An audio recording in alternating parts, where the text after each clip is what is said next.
होणार असल्यामुळे प्रशांत किशोरांमुळे भाजप राष्ट्रवादीमध्ये आता सध्या बेबनाव सुरू आहे.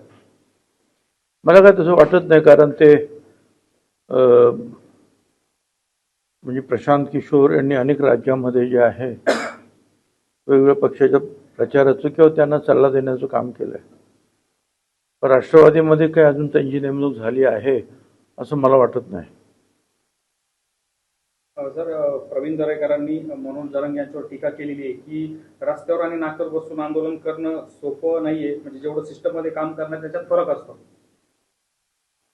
ठीक आहे ना, कारण बाहेरच्या विरोधी पक्षात राहून आपल्याला जे काही बोलता येतं ते सगळंच काही जे आहे सरकारमध्ये राहून ते शक्य होतं सगळं करणं असं नाही. काही गोष्टी होतात, काही गोष्टी होत नाहीत. कारण अनेक गोष्टी सरकारला बघाव्या लागतात. वेगवेगळे जे घटक आहेत, वेगवेगळे समाज आहेत, वेगवेगळे प्रश्न आहेत, शेतकरी आहेत, कष्टकरी आहेत, विद्यार्थी आहेत, महिला आहेत, या सगळ्यांच्या प्रश्न जे आहे सोडवताना जे आहे कुठे थोडंसं जरा समतोल राखणं जे आहे गरजेचं ठरतं.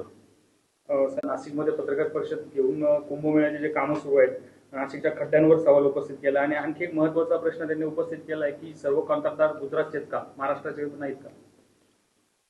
हे तर खरंच आहे की नाशिकमध्ये खड्डे खूप पडलेले आहेत आणि म्हणजे भयंकर परिस्थिती. त्याच्यावर मी आता काय फार बोलणं काय बरोबर नाही.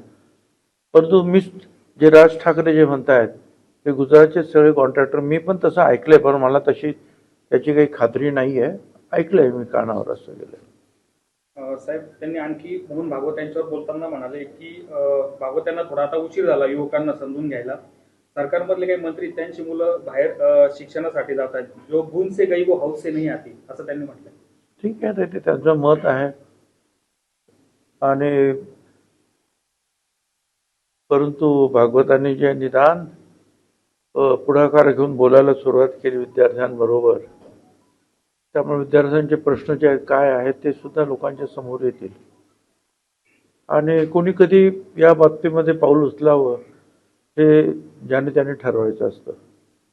साहेब, मुंबईचे जे नगरसेवक रमेश म्हात्रे यांच्या आता राज्यातून तडीपारीची तयारी सुरू झाली, कारण की आरोपपत्र दाखल होईपर्यंत त्यांना आता राज्य बाहेर जावं लागणार आहे आणि मुंबई हायकोर्टाचे असे संकेत देण्यात आलेले आणि आज सुनावणी त्यांच्या विषयावर.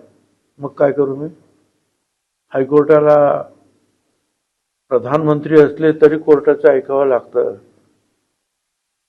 आणि कोर्टाने काही विचार करूनच ते ठरवलं असेल ना, आणि काय करणार आहे ते आता कळेल आपल्याला. आठवड्यामध्ये 4 लोकप्रतिनिधींची जी कुणबी प्रमाणपत्र आहे ते नोंदी अभावी रद्द झाली, त्यामुळे काही नेते आक्रमक झाले आणि जे कुणबी प्रमाणपत्र फेटाळण्यात आले त्याचं जे फेटाळण्याची टक्केवारी अवघी 0.30% आहे. असं आहे की जे 0.3% फक्त फेटाळलेले आहेत आणि स्वतः मुख्यमंत्री त्याच्यामध्ये लक्ष घालतायत. जर एखाद्या कामामध्ये जर एखाद्या फॉर्ममध्ये काही त्रुटी असेल, माहितीमध्ये त्रुटी असेल, तर शासकीय अधिकारी त्याप्रमाणे निर्णय घेतात. साहेब, शेवटचा प्रश्न घेतो. संभाजीनगरामध्ये मराठी क्रांती मोर्चाचे आता कार्यकर्ते उपोषणाला बसणार आहेत. एसीबीसी आरक्षण जे दिलंय ते त्या लोकांना ओबीसी प्रवर्गातील लाभ द्यावा अशी मागणी त्यांनी केली आहे. जरांगे यांच्या आंदोलनापूर्वी आता एक नवीन आंदोलन उभं राहत आहे. मी नेहमीच मंत्रिमंडळात सांगत आलेलो आहे की ठीक आहे, आरक्षण ते बरोबर, ते आरक्षणामध्ये घ्यायचं की नाही हा मुद्दा वेगळा आहे. पण जे म्हणून विद्यार्थी आदिवासी असतील, दलित असतील, मराठा असतील, ओबीसी असतील, त्यांना सारख्या प्रमाणामध्येच सगळ्या सवलती तुम्ही द्या. म्हणजे एक सवलत जर एकाला दिली आदिवासीला, तेच सवलत मराठा समाजाच्या सुद्धा विद्यार्थी म्हणून सगळ्यांना सारखा आपण वागवलं पाहिजे असं माझं मत आहे. हे मी एक वेळा नाही, मंत्रिमंडळामध्ये 10 वेळा सांगितलेलं आहे. तरीसुद्धा म्हणजे सारथी एक निर्णय घेत आहे, भारती एक निर्णय घेत आहे, महाज्योती एक निर्णय घेत आहे, आरटी एक निर्णय घेत आहे. त्याच्यामुळे त्यांना मिळते, आम्हाला मिळत नाही, आम्हाला कमी मिळतं, त्यांना जास्त मिळतं, असे हे मुद्दे निर्माण होतात. माझं अजूनही म्हणणं आहे की विद्यार्थ्यांच्या बाबतीमध्ये सवलती देण्यामध्ये, आरक्षण हा वेगळा मुद्दा आहे, पण सवलती देण्यामध्ये कुठे भेदभाव करायचं काही कारण मला वाटत नाही. सगळ्या विद्यार्थ्यांना सारखं ट्रीट करायला पाहिजे. सर हिंदी में सवाल रहेगा। आने वाले प्रशांत किशोर जी राष्ट्रवादी के सलाहकार होने वाले हैं, जिसकी वजह से राष्ट्रवादी और भाजपा में कुछ अनबन हो सकती है। कोई अनबन भाजपा और राष्ट्रवादी कांग्रेस में नहीं है और मैंने समझता हूं कि प्रशांत किशोर जी ने ये हमारा काम लिया, जैसे कि कई राज्यों में जो है वो पूरी व्यवस्था का मार्गदर्शन करते हैं।